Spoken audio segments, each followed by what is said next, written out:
Gold, trusted gold buyers. మీరు తాకట్టు పెట్టిన బంగారాన్ని విడిపించి ఈ రోజు ఉన్న మార్కెట్ ధరకు కొనబడను. రామారావు గారితో దాసనారాయణరావు గారు డైరెక్టర్. విశ్వరూపం సినిమా అది బాగా జరుగుతుంది, బాగా చేస్తున్నాం అందరూ. నేను, ఈశ్వరరావు, మన నారాయణమూర్తి అందరూ అంటే చిన్న హీరోలాగా. రామారావు గారు మెయిన్ క్యారెక్టర్. అందులో ఆల్రెడీ మీరు ఆయన విశ్వరూపం చూస్తున్నారు బయట. అవును అవును, అన్ని సినిమాల్లో మామూలు కాదు. ఆయన అంటే ఏంటో ముందు భయం, ఆయన దగ్గర వెళ్ళడానికి భయం ముందు. కానీ ఆయన తర్వాత పరిచయం అయ్యి అలవాటు అయిన తర్వాత ఆయనంత సరదా మనిషి ప్రపంచంలో ఎవరు లేరు. బయటికే గంభీరం. ఓ సీన్ ఆయన అంటే రామారావు గారు కాలేజీ వదిలేసి వెళ్ళిపోయే సెండ్ ఆఫ్ అది అంటారు, ఆ పార్ట్ ఇస్తున్నారు. అందరు డైలాగులు ఒక్కొక్కటి చెప్తున్నారు. నాకేమో డైలాగులు ఇవ్వాల, అందరికీ డైలాగ్ రాసి ఇచ్చేసారు. నాకు టెన్షను, ఈడు నాకు డైలాగ్ ఇవ్వలేదు. అంతకుముందు ఏదంటే ఏమంటే అన్నీ మీరే చెప్తున్నారు, మాకు కూడా ఏమంటే చిన్న చిన్న డైలాగులు అంటే సరే ఇదిగో తీసుకొని చెప్పిచ్చేవాడు. నారాయణరావు గారు ఏమన్నారు, డేయ్ నువ్వు చెప్తున్నావు ఏంటి, సాధు అంటాడు నన్ను. ప్రసాద్ సాధు.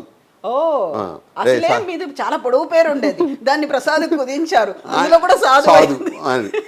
సరే సాధు నువ్వు చెప్పేయడం కాదు సార్, వాళ్ళు డైలాగులు ఇవ్వనంటున్నారు కదండి, వాళ్ళని కూడా ఏడ్చేవాలే, నువ్వు చెప్పు మాకు తెలుసు అన్నాడు. సరే అలాంటిది నాకు ఇంత మొక్కు, ఆయన వెళ్ళిపోతుంటే అసలు నాకు ఇవ్వాలి కదా, నాకు డైలాగ్ ఇవ్వలేదు, ఏమి ఇవ్వలేదు, నువ్వు ఏం చేస్తావంటే ఇవ్వలేదు. చిన్న లోపల ఫీలింగ్. అంటే హరిప్రసాద్, ఈశ్వరరావు, నారాయణమూర్తి అక్కడ ముగ్గురు ఆయన ఆర్టిస్టులు. నేను బయట ఉండు కాబట్టి నాకు ఇవ్వలేదు. చూసారా నా బుద్ధి లోపల స్టార్ట్ అయిపోయింది. సరే నా వద్దు సాధు వెళ్ళాను. సార్ డైలాగ్ సార్, ఈ డైలాగ్ కదా అని జేబులోంచి ఒక పేపర్ ఇచ్చాడు. ఇంగ్లీషు పేజీన్నర ఉంది. ఇటు కూడా తిప్పా. ఏంటంటే నాకా రామారావు గారికి అన్న చెప్పుబో అన్నాడు. సార్ నాకు తెలుగు సరిగా రాదు, ఇదేంటాడు బాబు నువ్వు ఇంగ్లీష్ అందరూ జనం అన్నారు కదా. నాకు తెలుసురా, ఏం చేస్తావంటే రామారావు గారిని ఆయన వెళ్ళిపోతున్నారు కదా, నీలో బాధ ఉంటుంది కదా, ఆ బాధని మా అందరూ రావాలి, మా అందరి కళ్ళలో నీళ్లు రావాలి, అందరూ చప్పట కొట్టాలి, ఏం చేస్తావో చేసుకోవాలి. లోపల ఉన్న ఒక నటుడు ఉన్నాడు, అప్పటికప్పుడు మనకు నటుడు ఉన్నారు సార్, నాకే తెలియదు, నేను ఆయనకి చెప్తాను. సరే సరే సరే మెట్లు ఎక్కుతూ నేను అప్పుడు ఎక్కువగా మన శివాజీ గణేష్ గారి సినిమాలు చూసేవాడిని. విపరీత మౌంట్ రోడ్ వెళ్తే 2-3 సార్లు ఆ సినిమాలు చూసేవాడిని. ఆ భార్య పోయినప్పుడు ఒక సంఘ పథకం అనుకోండి, భార్య పోయినప్పుడు ఆ చిన్న ఇది ఆ ఫీలింగ్తో అలాగే మెయింటైన్ చేస్తాను. అది గుర్తొచ్చింది. సరే నేను కూడా అలాగే కళ్ళు ఆర్పకుండా అలాగే మెట్లు ఎక్కుతూ వెళ్ళి ఆయన దగ్గరికి వెళ్ళేటప్పటికి నా కళ్ళలో నీళ్ళు స్టార్ట్ అయిపోయింది. ఎదురుగా ఆయన చూస్తే ఆయన కళ్ళలో నీళ్ళు, ఇద్దరు గజన పెట్టుకోవాలి, ఇద్దరు అలా వచ్చేస్తున్నాయి. ఆయన నన్ను హట్ చేసుకొని గట్టిగా అంటే నాకు ఊపిరి రావట్లా. సార్ నాకు ఊపిరి రావట్లేదు సార్, సార్ నాకు రావట్లేదు అని తీసి ఇద్దరం కళ్ళు చూసి కట్టని తర్వాత వెరీ గుడ్ బ్రదర్ మాకు 3 తెప్పించారు అనేటప్పటికి మొత్తం అందరు క్లాప్స్ టోటల్గా. అప్పుడు రాళ్ళపండి కామేశ్వరరావు గారు అని పెద్ద ఆర్టిస్ట్, ఇంగ్లీష్ ఎక్కువ నాటకాలు ఆడతారని, ఆయన అయితే దగ్గర పిలిచి రే అంటే నేను చిన్నప్పుడు చూసారా, నువ్వు వీటిలో ఇంత పెద్ద ఆర్టిస్ట్ ఉన్నాడని అనుకోలేదురా అంబిక, అందరూ టోటల్గా అందరూ కూడా. అప్పుడు అమ్మాయ అని అనుకున్నాను నేను. నారాయణ గారిని ఒరే పాస్ అయిపోయేవారా, ఓకే నువ్వు ఏ వేషాలను వేసుకోవచ్చు ఇక నువ్వు అని ఆయన. అదే రామారావు గారితో జరిగిన ఇన్సిడెంట్. అప్పుడు తర్వాత నాగేశ్వరరావు గారితో ఒక సినిమా, అది కూడా దాసనారాయణరావు గారిది. నేను కొత్తవాడలో బెస్ట్ హీరోగా అప్పుడు 73లో దగ్గర 7-8 హీరోలు వచ్చాం. బెస్ట్ హీరోగా నేను వచ్చాను. పాత వాళ్ళు అక్కడే నాగేశ్వరరావు గారు వచ్చారు. గీత ఫస్ట్ సినిమా నాది. అప్పుడు నాగేశ్వరరావు గారు స్టేజ్ మీద వస్తుంటే నేను కారు మీద కడేసి కూర్చున్నా. నాకు తెలీదు. అంటే అంత గొప్ప ఆయన ఈయన లేవాలి అన్నది కూడా నాకు తెలియదు. అంటే గర్వం అని అది అయ్యి ఉండొచ్చు, అది కూడా తెలియదు. ఏం చూసుకుని గర్వం, కానీ లోపల భయం మాట, లేవాలా లేచి కూర్చోవాలి అన్నట్టుగా ఉండింది నా పరిస్థితి.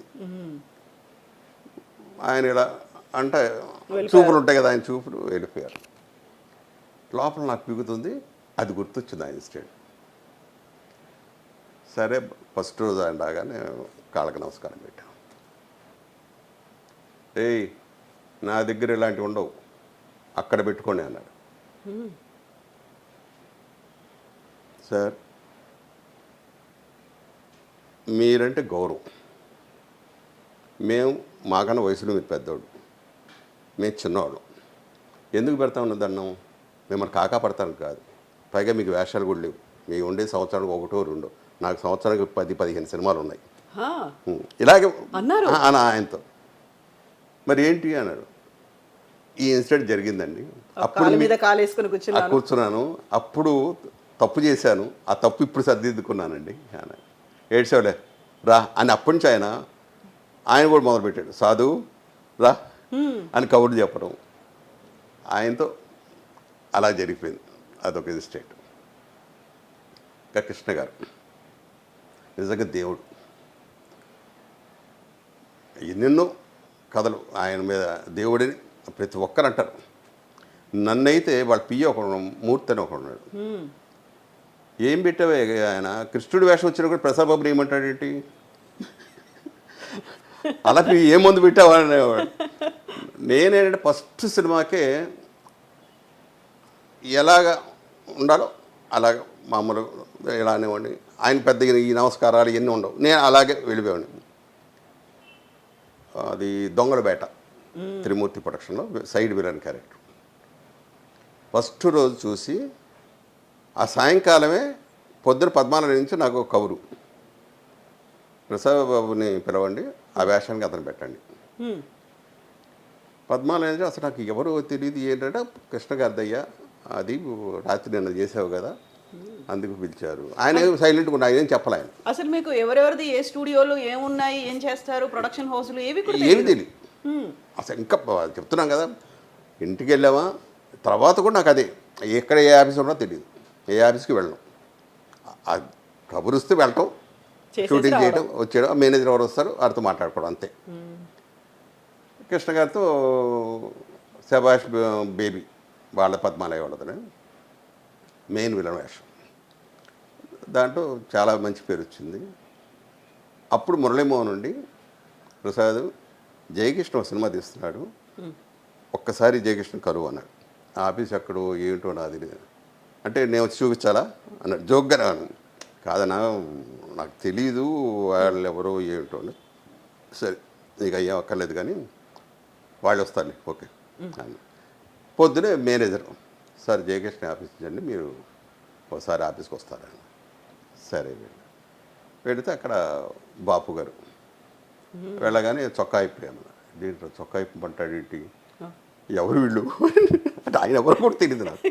బాపు గారు కూడా తెలియదు అంటే పేపర్ నాలెడ్జ్ లేదు, బయట ప్రపంచం తెలియదు, కాకుండా సినిమాలో కనిపించాలి చేయాలి అంతే.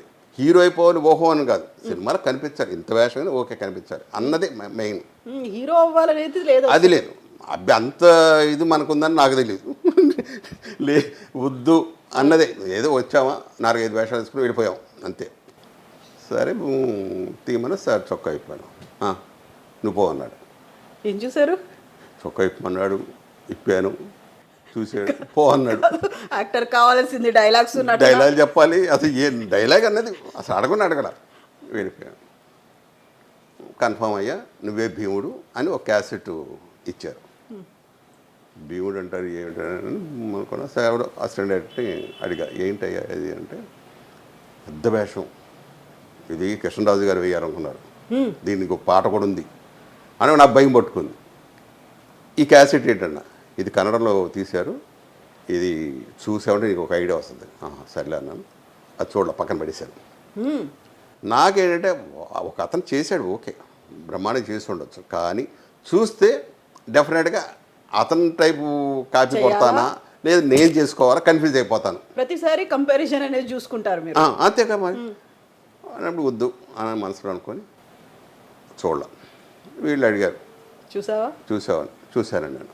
సరే బాగా చేసుకోవాలి. కృష్ణరాజు గారు అందరు, మురళీమోహన్ అందరు ఒక రోజు 2 రోజులు అలాగ ఆ క్యారెక్టర్ ఎక్కడికి పోదు. నాకు నేను చాలా పెద్ద వేషం, మనం చాలా జాగ్రత్తగా చేసుకోవాలనుకున్నాం. పోటీ అప్పుడేంటి మాకు అందరు కుర్రోళ్ళతోనే పోటీ.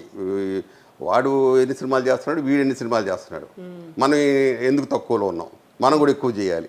ఇదే తప్ప యాక్టింగ్ ఇది కాదు, ముందు పోటీ అంతే. వాళ్ళలోంచి మనం గొప్పవాడు అయిపోవాలి.